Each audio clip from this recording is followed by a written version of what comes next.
Welcome to Bihar matters. स्वागत है आप सभी का हमारे इस नए सेशन में। तो आज हम जिस विषय का गहन विश्लेषण या कहें कि जो डीप डाइव करने वाले हैं वो एक बहुत ही क्रिटिकल टॉपिक है। बिल्कुल। और जो भी स्टूडेंट्स बिहार गवर्नमेंट एग्जाम्स की तैयारी कर रहे हैं, जैसे कि बीपीएससी हो गया, बीएसएससी, एसएससी, रेलवे, एसआई या फिर टीचर एग्जाम्स, उनके लिए टॉपिक सीधा सिलेबस से जुड़ा है। सही कहा आपने। तो आज का हमारा विषय है भारत महिला एवं बाल विकास राष्ट्रीय योजनाएं 2025-26। यानी India women and child development national schemes. देखिए, जब भी हम देश के विकास की या बजट की बात करते हैं ना, तो हमारा ध्यान तुरंत बड़ी बड़ी चीजों पर जाता है। जैसे कि नए एक्सप्रेसवे बन रहे हैं या शेयर बाजार कैसा परफॉर्म कर रहा है। एग्जैक्टली वो जो हार्ड इंफ्रास्ट्रक्चर है वो सबको अपनी आंखों से दिखता है। लेकिन आज हम उस इंफ्रास्ट्रक्चर की बात कर रहे हैं जो ह्यूमन कैपिटल यानी हमारी जो मानव पूंजी है उसका निर्माण करता है। और यही ह्यूमन कैपिटल किसी भी राज्य या देश की असली ताकत होती है। इस पूरी चर्चा के केंद्र में हम 3 बड़ी थीम्स को कवर करेंगे। पहला है जेंडर इक्विटी यानी लैंगिक समानता, दूसरा है न्यूट्रिशन सिक्योरिटी या पोषण सुरक्षा, और तीसरा है एक मजबूत सोशल प्रोटेक्शन यानी सामाजिक सुरक्षा का ढांचा। और इन तीनों विषयों को गहराई से समझने के लिए आज हमारे पास जो सोर्स मटेरियल है वो बहुत ही ऑथेंटिक है। हाँ, ताकि स्टूडेंट्स को अपने नोट्स के लिए एकदम सही फैक्ट्स मिल सकें। बिल्कुल।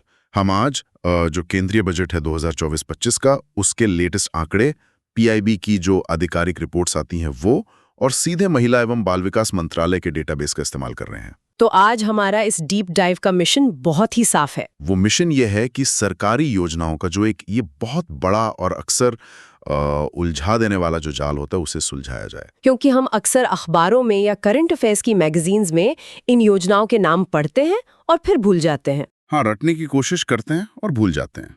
लेकिन आज हम इसे डीकोड करेंगे। हम समझेंगे कि ये अलग-अलग नीतियां एक साथ मिलकर कैसे काम करती हैं और कैसे ये सिर्फ कागजी घोषणाएं नहीं हैं, बल्कि ग्राउंड लेवल पर सोसाइटी को बदलने वाले रियल टूल्स हैं। सही बात है। और मैं स्टूडेंट्स को ये भी स्पष्ट कर दूं कि ये जो चर्चा है ये सिर्फ रटने के लिए नहीं है। अगर आप ये समझना चाहते हैं कि एक सिस्टम कैसे काम करता है तो ये आपकी मेंस आंसर राइटिंग में भी बहुत काम आएगा। बिल्कुल अप्लाइड नॉलेज है ये। तो चलिए बिना किसी देरी के सीधे अपने लेक्चर कंटेंट पर आते हैं। सबसे पहले बात करते हैं मिशन शक्ति की। मिशन शक्ति, हाँ, जो वर्ष 2021 से 2026 तक के लिए डिजाइन की गई है। ये योजना एक बहुत बड़ा कदम है। अगर हम इस साल की यानी 2024-25 के बजट को देखें तो इसके लिए भारी भरकम फंड रखा गया है। 3109 करोड़ रुपए का फंड। 3109 करोड़, और इसे सरकारी दस्तावेजों में एक अम्ब्रेला स्कीम कहा गया है। तो सबसे पहले तो यही समझते हैं कि इस अम्ब्रेला यानी छतरी के नीचे आखिर है क्या। देखिए, अम्ब्रेला स्कीम का कॉन्सेप्ट ही यही है कि बहुत सारी छोटी बड़ी योजनाओं को अलग अलग बिखरावा छोड़ने के बजाय उन्हें एक ही छतरी के नीचे ले आना, ताकि उनका एडमिनिस्ट्रेशन आसान हो और असर ज्यादा हो। एग्जैक्टली। इससे कन्वर्जेंस बढ़ता है। मिशन शक्ति को बहुत ही स्मार्ट तरीके से 2 मुख्य हिस्सों में बांटा गया है, संबल और सामर्थ्य। हाँ, पहला है संबल और दूसरा है सामर्थ्य। अब इसे ऐसे समझिए स्टूडेंट्स, संबल पूरी तरह से महिलाओं की सेफ्टी एंड सिक्योरिटी पर फोकस करता है, यानी उनकी सुरक्षा और बचाव पर। बिल्कुल। और जो दूसरा हिस्सा है सामर्थ्य, वो उनके सोशियो इकोनॉमिक एम्पावरमेंट यानी सामाजिक आर्थिक सशक्तिकरण की बात करता है। मतलब अगर मैं इसे एक एनालॉजी से समझूं तो संबल एक तरह से वो ढाल है या वो नींव है जो आपको सुरक्षित रखती है, और सामर्थ्य वो सीढ़ी है जिससे आप ऊपर चढ़ते हैं, अपना विकास करते हैं। बहुत ही बेहतरीन एनालॉजी है। क्योंकि जाहिर सी बात है ना, जब तक कोई महिला खुद को सुरक्षित महसूस नहीं करेगी, जब तक वो घर में या बाहर सेफ नहीं है, तब तक वो अपने करियर या सशक्तिकरण के बारे में कैसे सोच सकती है। एकदम सटीक बात कही आपने। आप बिना मजबूत नींव के कोई इमारत खड़ी नहीं कर सकते। इसलिए संबल यानी उस ढाल के अंदर सरकार ने कई अहम पहले शामिल की हैं। जैसे कि वन स्टॉप सेंटर। हाँ, वन स्टॉप सेंटर हो गए, 181 महिला हेल्पलाइन हो गई, बेटी बचाओ बेटी पढ़ाओ अभियान हो गया, और नारी अदालत। ये सब मिलकर हिंसा या भेदभाव के वक्त एक सेफ्टी नेट का काम करते हैं। बिल्कुल एक मजबूत सेफ्टी नेट बनाते हैं। और जब ये सेफ्टी नेट बन जाता है ना, तब सामर्थ्य की बारी आती है, यानी वो सीढ़ी। हाँ, सामर्थ्य के तहत वो योजनाएं हैं जो महिलाओं को आर्थिक रूप से अपने पैरों पर खड़ा करती हैं। जैसे वर्किंग वुमेन हॉस्टल हो गए कामकाजी महिलाओं के लिए, हाँ, और नेशनल क्रैश स्कीम, राष्ट्रीय झूला घर योजना, ताकि महिलाएं निश्चिंत होकर काम पर जा सकें और पीछे उनके बच्चों की सही देखभाल हो सके। इसके अलावा स्वाधार गृह भी इसी का हिस्सा है। ये जो क्लासिफिकेशन है ना संबल और सामर्थ्य का, ये चीजों को याद रखने के लिए बहुत साफ कर देता है। एग्जाम पर्सपेक्टिव से भी ये स्ट्रक्चर याद रखना बहुत जरूरी है। चलिए अब संबल के उस सेफ्टी नेट के एक बहुत ही क्रिटिकल हिस्से पर थोड़ा जूम इन करते हैं। वन स्टॉप सेंटर, जिन्हें सखी केंद्र भी कहा जाता है। सखी केंद्र, हाँ, 2015 में ये शुरू हुए थे और आज पूरे भारत में 700 से ज्यादा ऐसे केंद्र एक्टिवली काम कर रहे हैं। और इनका जो इम्पैक्ट है वो ग्राउंड पर बहुत गहरा है। मुझे याद है पहले के समय में सिस्टम काफी अलग था और बहुत मुश्किल भी था। आखिर इन सखी केंद्रों की इतनी सख्त जरूरत क्यों पड़ी? देखिए, इसकी जरूरत इसलिए पड़ी क्योंकि हमारा जो पुराना सिस्टम था ना, वो खुद में पीड़ित के लिए एक बहुत बड़ा आघात या ट्रॉमा था। वो कैसे? जरा सोचिए, एक महिला किसी शारीरिक या घरेलू हिंसा का शिकार होती है। अब पुराने सिस्टम में उसे सबसे पहले पुलिस स्टेशन जाना पड़ता था। और हम सब जानते हैं कि वहाँ का माहौल शायद ही कभी संवेदनशील होता है। बिल्कुल। फिर वहां से मेडिकल जांच करवाने के लिए किसी सरकारी अस्पताल के धक्के खाओ। उसके बाद लीगल एडवाइस के लिए किसी वकील को ढूंढो। और अगर उसे रात में घर से निकाल दिया गया है तो रहने के लिए किसी शेल्टर होम की तलाश करो। एग्जैक्टली। मतलब जिस इंसान ने अभी अभी एक भयानक हिंसा झेली है, आप उसे पूरे शहर में अलग अलग डिपार्टमेंट्स के चक्कर काटने के लिए छोड़ रहे हैं। ये तो एक तरह से सिस्टम के द्वारा किया गया दूसरा शोषण हो गया। हाँ, और पब्लिक पॉलिसी की भाषा में इसे बाकायदा एक टर्म दिया गया है, सेकेंडरी विक्टिमाइजेशन। सेकेंडरी विक्टिमाइजेशन, ये टर्म मेंस एग्जाम के लिए बहुत काम का है। बिल्कुल। वन स्टॉप सेंटर इसी दर्दनाक प्रोसेस को, इस सेकेंडरी विक्टिमाइजेशन को खत्म करते हैं। वो कैसे काम करते हैं? ये केंद्र एक ऐसा इंफ्रास्ट्रक्चर देते हैं जहां एक ही छत के नीचे सब कुछ मौजूद है। मतलब महिला को कहीं और जाने की जरूरत नहीं। वहीं पे पुलिस डेस्क है, वहीं मेडिकल सहायता उपलब्ध है, वहीं साइकोलॉजिकल काउंसलिंग के लिए एक्सपर्ट्स बैठे हुए हैं। हाँ। लीगल मदद भी वहीं है। और अगर रुकना पड़े तो अगर महिला को कुछ दिन रुकना है तो अस्थायी आश्रय यानी टेम्पररी शेल्टर भी वहीं है। ये एक ऐसा सुरक्षित बबल है जो पीड़ित महिला को भटकने नहीं देता। ये तो वाकई ट्रॉमा इन्फॉर्म डिजाइन का एक बहुत ही बेहतरीन उदाहरण है।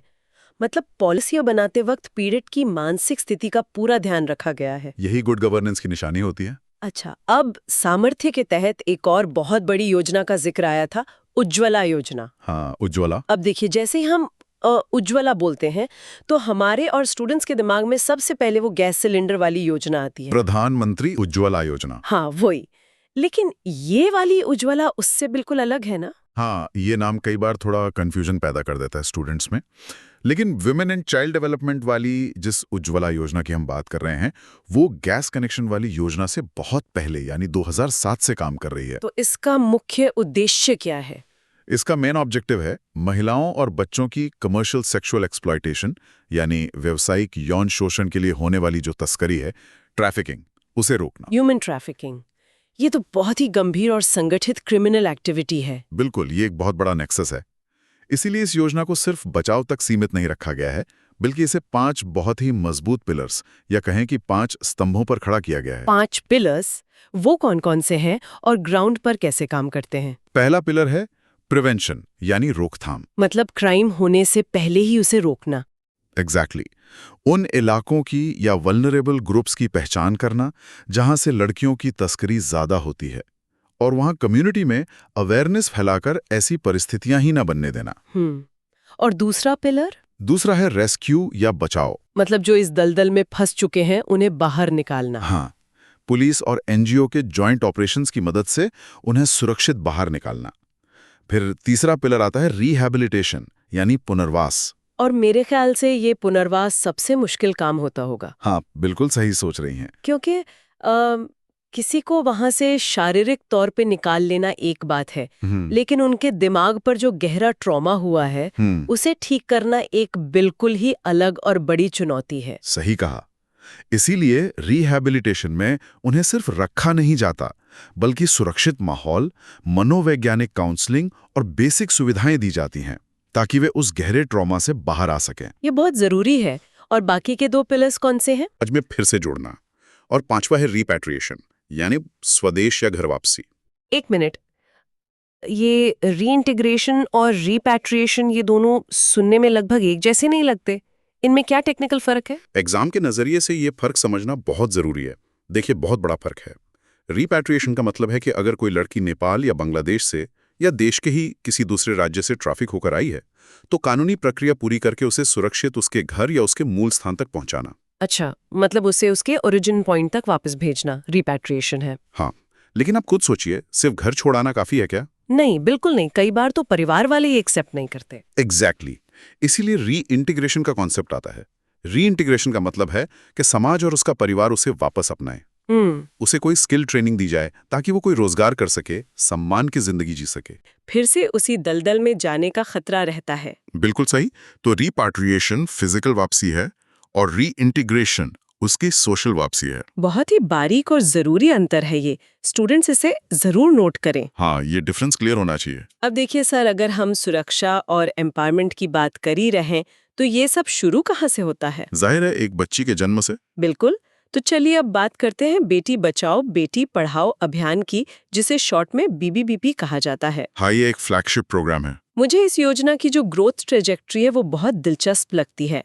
जनवरी 2015 में जब ये हरियाणा के पानीपत से शुरू हुई थी, तो इसे सिर्फ 100 ऐसे जिलों में लागू किया गया था जहां हालत सबसे ज्यादा खराब थी, जिन्हें पॉलिसी टर्म्स में जेंडर क्रिटिकल डिस्ट्रिक्ट्स कहा गया था। हाँ, और आज देखिए ये योजना 640 से ज्यादा जिलों में काम कर रही है और इसके लिए मौजूदा बजट में 200 करोड़ रुपए रखे गए हैं। देखिए, किसी भी योजना की जो सबसे बड़ी सफलता होती है ना, वो उसकी कागजी बातों में नहीं बल्कि उसके डेटा में होती है। हम हमेशा कहते हैं कि पॉलिसी तभी अच्छी है जब वो असली आंकड़ों में रिफ्लेक्ट करे। बिल्कुल। और बेटी बचाओ बेटी पढ़ाओ का जो डेटा हमारे सामने आया है, खासकर सेक्स रेशियो एट बर्थ यानी जन्म के समय लिंगानुपात का जो डेटा है, वो एक आहा मोमेंट की तरह है। आहा मोमेंट मतलब कोई बहुत बड़ा पॉजिटिव शिफ्ट दिखा है। जी हाँ, 2014 में राष्ट्रीय स्तर पर ये आंकड़ा 918 था। मतलब हर 1000 लड़कों पर सिर्फ 918 लड़कियां पैदा हो रही थीं। हाँ, लेकिन 2022 आते आते ये बढ़कर 933 हो गया। 918 से 933 डेमोग्राफी या जनसंख्या विज्ञान के नजरिए से देखा जाए तो 15 पॉइंट्स का ये जंप एक बहुत बड़ा बदलाव है। बहुत बड़ा बदलाव है। ये सिर्फ कुछ सालों का अंतर है और इतना बड़ा शिफ्ट आ गया, ऐसा कैसे मुमकिन हुआ? और ये शिफ्ट रातों रात या किसी जादू से नहीं आया है। इसमें गवर्नेंस के एक बहुत अहम कॉन्सेप्ट की भूमिका है, जिसे कहते हैं कन्वर्जेंस। कन्वर्जेंस मतलब अलग-अलग विभागों का मिलकर काम करना। एग्जैक्टली। महिला एवं बाल विकास मंत्रालय ने नीतियां बनाई, स्वास्थ्य मंत्रालय ने यह सुनिश्चित किया कि अस्पतालों में जेंडर बायस्ड सेक्स सिलेक्शन यानी लिंग जांच ना हो, और शिक्षा मंत्रालय ने लड़कियों को स्कूल तक पहुंचाने और उन्हें वहां बनाए रखने का काम किया। जब ये तीनों बड़ी ताकतें एक साथ मिलीं, तब जाकर समाज की उस गहरी सोच पर चोट हुई जो लड़कियों को बोझ मानती थी। बिल्कुल सही। कन्वर्जेंसी की टू सक्सेस है। लेकिन देखिए, एक बच्ची के विकास का सफर सिर्फ जन्म और प्राइमरी स्कूल पर तो खत्म नहीं हो जाता। नहीं, विकास तो एक कंटिन्यूअस प्रोसेस है। एक ऐसा फेज आता है जो बायोलॉजिकली और सोशली सबसे नाजुक होता है, किशोरावस्था, एडोलेसेंस। हाँ, इसीलिए 11 से 18 साल की लड़कियों के लिए जो स्कीम फॉर एडोलेसेंट गर्ल्स यानी SAG चलाई जा रही है, वो इस पूरी चेन का एक बहुत ही क्रिटिकल हिस्सा है। एकदम सही पॉइंट उठाया आपने। 11 से 18 साल की उम्र वो ब्रिज है जहां एक बच्ची एक महिला में तब्दील हो रही होती है। शारीरिक और मानसिक दोनों तरह से। हाँ, इस दौरान उनके शरीर में बहुत तेजी से बदलाव होते हैं। अगर इस उम्र में एक लड़की को सही पोषण, सही मात्रा में आयरन और फोलिक एसिड की गोलियां नहीं मिलेंगी, तो उससे क्या होगा? उसे एनीमिया हो जाएगा, खून की कमी। बिल्कुल। और अगर एक एनीमिक किशोरी कल को मां बनती है, तो न सिर्फ उसकी खुद की जान को खतरा है, बल्कि उसका बच्चा भी जन्म से ही कुपोषित पैदा होगा। मतलब ये कुपोषण की एक पूरी साइकिल है। हाँ, ये एक इंटरजेनरेशनल साइकिल है। तो आप आज एक 13 साल की बच्ची के स्वास्थ्य में इसलिए निवेश कर रहे हैं ताकि 10 साल बाद जो मातृ मृत्यु दर है या शिशु मृत्यु दर है, उसे रोका जा सके। एग्जैक्टली। इसके साथ ही इस SAG योजना में उन्हें स्किल ट्रेनिंग और हेल्थ एजुकेशन भी दी जाती है। सरकार दरअसल यहाँ एक लाइफ साइकिल अप्रोच फॉलो कर रही है। Life cycle approach? हाँ, मतलब जन्म, फिर बचपन, फिर किशोरावस्था और फिर मातृत्व। हर स्टेज पर सरकार का इंटरवेंशन है। और अब जब मातृत्व की बात आ ही गई है, तो सीधे चलते हैं भारत के मैटरनल हेल्थ और पोषण के उस विशाल तंत्र की ओर जो इस पूरे इकोसिस्टम की जान है। प्रधानमंत्री मातृ वंदना योजना यानी PMMVY। हाँ, PMMVY। 2017 में आई एक बहुत ही इम्पैक्टफुल डायरेक्ट बेनिफिट ट्रांसफर या डीबीटी योजना है। इसका मकसद बहुत सीधा है। हाँ, इसका सीधा सा मकसद है कि गर्भवती महिलाओं को जो मजदूरी का नुकसान होता है, जो वेज लॉस होता है, उसकी कुछ हद तक भरपाई की जाए, ताकि वो आराम कर सकें और पौष्टिक खाना खा सकें। बिल्कुल। इसके तहत महिलाओं को 5,000 रुपए की आर्थिक मदद मिलती है। लेकिन मुझे इस पूरी स्कीम में सबसे कमाल की बात ये लगती है कि ये पैसे एक साथ उनके अकाउंट में नहीं डाले जाते। हाँ, और ये इस पॉलिसी डिजाइन का सबसे बड़ा मास्टर स्ट्रोक है। वो कैसे? इस पैसे को 3 किश्तों में 3 इंस्टॉलमेंट्स में बांटा गया है। पहली किश्त 1,000 रुपए की तब मिलती है जब गर्भावस्था का अर्ली रजिस्ट्रेशन होता है आंगनवाड़ी में। ठीक है। दूसरी किश्त 2,000 रुपए की तब मिलती है जब महिला की कम से कम एक एंटीनेटल चेकअप यानी प्रसव पूर्व जांच पूरी हो जाती है। और बाकी के 2,000? वो तीसरी किश्त तब मिलती है जब बच्चे के जन्म का रजिस्ट्रेशन हो जाए और उसे बेसिक टीकों का पहला डोज लग जाए। तो ये एक तरह से ब्रेड क्रम्ब ट्रेल या रास्ते में छोड़े गए सुरागों की तरह काम करता है। मतलब सरकार एक साथ पैसे देके भूल नहीं जाती।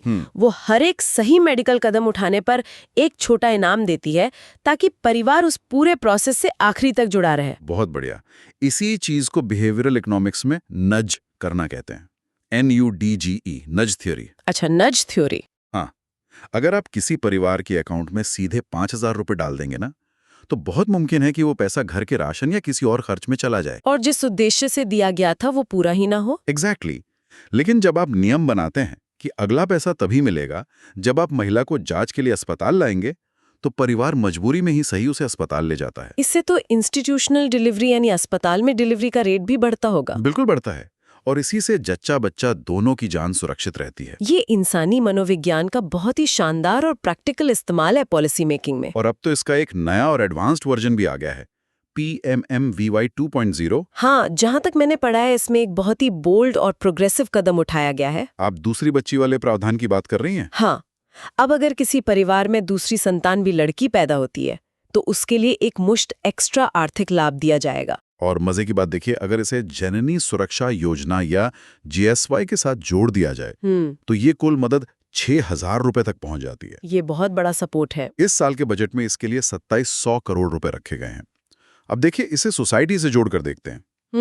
भारत में एक बहुत पुरानी और गहरी समस्या रही है सन मैटर प्रेफरेंस, यानी जब तक बेटा नहीं हो जाता तब तक बच्चे पैदा करते रहना। हाँ, या फिर दुर्भाग्य से कन्या भ्रूण हत्या करना। अब दूसरी लड़की पैदा होने पर ये जो एक्स्ट्रा पैसा दिया जा रहा है, ये सीधे तौर पर समाज की उस मानसिकता पर हथौड़ा चलाता है। बिल्कुल, ये पॉलिसी एक तरह से खुले तौर पर समाज से कह रही है कि दूसरी बेटी होना कोई आर्थिक बोझ नहीं है, सरकार आपके साथ खड़ी है। यही वो बिहेवियरल चेंज है जिसकी हमने पहले बात की थी। ये सब नीतियां वाकई बहुत इम्पैक्टफुल है। लेकिन सर, अब वक्त है इस पूरे बजट के सबसे बड़े एलिफेंट इन द रूम पे बात करने का। आप सक्षम आंगनवाड़ी और पोषण 2.0 की बात कर रही हैं। बिल्कुल। अगर हम अपने बजट के पन्ने पलटें तो हम देखेंगे कि सक्षम आंगनबाड़ी और पोषण 2.0 के लिए 2024-25 में 20,554 करोड़ रुपए रखे गए हैं। 20,000 करोड़ से ज्यादा। हाँ, ये मिशन शक्ति या किसी भी दूसरी योजना के बजट से कई गुना ज्यादा है।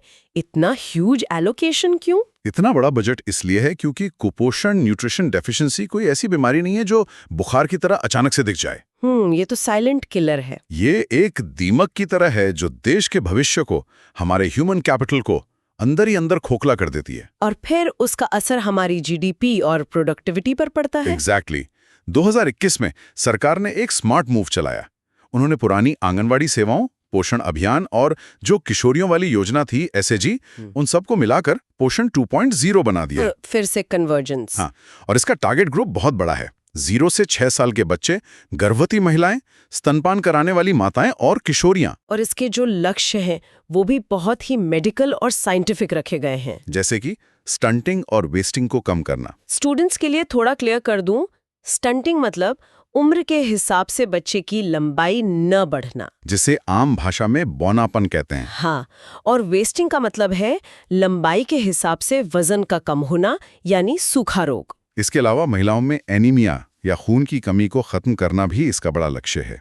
लक्ष्य तो बहुत स्पष्ट हैं, लेकिन सर इस पूरे अभियान को जमीन पर उतारने के लिए जो इंफ्रास्ट्रक्चर चाहिए वो तो हैरान करने वाला है। वो दुनिया के सबसे बड़े नेटवर्क्स में से एक है। भारत में इस वक्त लगभग 13.9 लाख यानी करीब 14 लाख आंगनवाड़ी केंद्र काम कर रहे हैं। 13.9 लाख केंद्र। हाँ, अगर हम ईमानदारी से सोचें तो घर में एक छोटे बच्चे को आज क्या खिलाया गया, उसका वजन कितना बढ़ा, इसका हिसाब रखना ही माता पिता के लिए सिरदर्द हो जाता है। बिल्कुल हो जाता है। और यहाँ हम पूरे देश के करोड़ों बच्चों और महिलाओं के रोज के पोषण के डेटा की बात कर रहे हैं। ये तो एक बहुत बड़ा लॉजिस्टिक नाइटमेयर लगता है मुझे। ये सब मैनेज कैसे हो रहा है? देखिए, अगर ये काम पुराने तरीके से यानी मोटे मोटे कागजी रजिस्ट्रों में होता तो ये वाकई एक नाइटमेयर ही था। हाँ, वो रजिस्टर भरना और फिर ब्लॉक लेवल पर भेजना। वो डेटा महीनों बाद ऊपर तक पहुंचता था और जब तक रिपोर्ट दिल्ली या पटना पहुंचती तब तक शायद ग्राउंड पर स्थिति और बिगड़ चुकी होती थी। तो अब क्या बदला है? कैसे करता है? अब ये सारे 13.9 लाख आंगनबाड़ी केंद्र डिजिटल हो गए हैं। हर आंगनवाड़ी वर्कर के हाथ में सरकार ने स्मार्टफोन दे दिया है। अच्छा। हर बेनिफिशियरी यानी बच्चे या महिला का आधार उस ऐप से जुड़ा है। बच्चे का वजन आज कितना है, उसकी लंबाई कितनी बढ़ी, उसे आज टेक होम राशन मिला या नहीं, ये सब कुछ रियल टाइम में ऐप पर अपलोड होता है। वाह, इसका तो सबसे बड़ा फायदा ये होगा कि जो घोस्ट बेनिफिशियरी या फर्जी लाभार्थी होते थे उनकी छटनी हो जाती होगी। एग्जैक्टली। लीकेज कम हो गया। और सबसे बड़ी बात, अगर मान लीजिए बिहार के किसी खास ब्लॉक या गांव में अचानक से बच्चों का वजन कम होने का ट्रेंड दिखता है तो राज्य की राजधानी में या दिल्ली में बैठे अधिकारियों के डैशबोर्ड पर तुरंत रेड अलर्ट आ जाता है। मतलब उन्हें महीनों इंतजार नहीं करना पड़ता। बिल्कुल नहीं, वो तुरंत वहां इंटरवीन कर सकते हैं, फंड्स भेज सकते हैं या मेडिकल टीम भेज सकते हैं। ये तो वाकई कमाल है। मतलब अब हम पॉलिसी सिर्फ पुराने अंदाजे से नहीं बल्कि रियल टाइम डेटा के आधार पर बना रहे हैं और उसे लागू कर रहे हैं। Evidence based policy making. तो चलिए अब इस पूरे डीप डाइव को हम समेटते हैं। हाँ, समराइज करते हैं। अगर हम आज की इस पूरी पिक्चर को एक फ्रेम में रखकर देखें तो मिशन शक्ति महिलाओं को सुरक्षा और आत्मनिर्भरता की एक पक्की गारंटी दे रहा है। बेटी बचाओ बेटी पढ़ाओ जैसी योजनाएं समाज की रूढ़िवादी सोच को बदल रही हैं। और पोषण 2.0 एक पूरे देश के स्वास्थ्य का रियल टाइम हिसाब रख रहा है। और ये सारी नीतियां अलग अलग टुकड़ों में काम नहीं कर रही हैं। बिल्कुल, ये एक दूसरे से जुड़कर एक बहुत ही मजबूत सोशल सिक्योरिटी नेट या सामाजिक सुरक्षा का जाल बुन रही हैं। और स्टूडेंट्स को एक बात जो हमेशा याद रखनी चाहिए वो ये है कि नीतियां कितनी भी अच्छी क्यों ना हो, करोड़ों का बजट क्यों ना पास हो जाए, अंतिम लक्ष्य सिर्फ पैसा खर्च करना नहीं है। तो असली लक्ष्य क्या है? असली लक्ष्य है समाज के बिहेवियर, उनके व्यवहार में बदलाव लाना। जब तक लोग बेटियों को बेटों के बराबर नहीं मानेंगे तब तक नीतियां अपना 100% असर नहीं दिखा सकती। ये योजनाएं सिर्फ उस बदलाव को आसान बनाने के टूल्स हैं। बहुत सही बात कही आपने। आज की हमारी इस चर्चा से ये तो साफ हो गया है कि जब देश का सबसे वल्नरेबल समझा जाने वाला हिस्सा यानी महिलाएं और बच्चे जब वो सशक्त होंगे तभी भारत एक विकसित राष्ट्र बनने की अपनी दौड़ में सचमुच आगे बढ़ पाएगा। बिल्कुल। जो भी स्टूडेंट्स बीपीएससी या अन्य एग्जाम्स की तैयारी कर रहे हैं वो इन की पॉइंट्स को अपने नोट्स में जरूर शामिल करें और रिवाइज करते रहें। और अपनी बात खत्म करने से पहले मैं श्रोताओं और स्टूडेंट्स के लिए एक ऐसा विचार छोड़ना चाहूंगा जिस पर आप सबको खुद से विचार करना चाहिए। जी बताइए। हमने अभी पोषण ट्रैकर ऐप और उन 13.9 लाख आंगनबाड़ी केंद्रों की डिजिटल होने की बात की थी। हाँ, रियल टाइम डेटा की। अब हम कागजी फाइलों से निकलकर एक रियल टाइम डिजिटल एरा में आ गए हैं। रोज लाखों डेटा पॉइंट्स इकट्ठे हो रहे हैं। तो सोचने वाली बात यह है कि क्या आने वाले दशक में ये जो विशाल डेटा संचालन है, क्या ये न केवल सरकारी योजनाओं के लागू होने का तरीका बदलेगा, बल्कि क्या ये ग्राउंड लेवल पर काम करने वाली आम महिलाओं को सीधे तौर पर पॉलिसी मेकर बना देगा?